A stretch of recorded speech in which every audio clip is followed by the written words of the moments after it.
So pagdating po ng Exodus 20, nagbago po ng pakikitungo ang Diyos sa Israel. Hindi nagbago ang Diyos. Ang nagbago yung covenant. Because God changes not. God is the same yesterday, today, and forever. Hindi nagbabago ang Panginoon. Ang nagbago yung covenant. So pagka nagbago yung covenant, nagbago ng pakikitungo. Iba yung pakikitungo ng Diyos sa Israel nung sila nasa ilalim ng Abrahamic covenant. Under Abrahamic covenant, ang pakitungo ng Diyos sa kanila, based on God's faithfulness, based on God's goodness, not based on their goodness and based on their obedience or performance. Amen? So, ang nagbago yung covenant. Okay? Nung sila po ay nag-switch from Abrahamic covenant to Mosaic covenant, so, nagbago ng pakitungo ang Diyos sa kanila.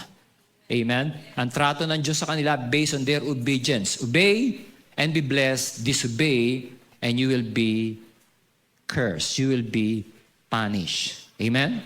So tayo po, ayaw po natin na tayo pakitungo ng Diyos based on our obedience, based on our performance. Kasi yung ating obedience, performance, yan po imperfect. So we cannot really boast about our performance.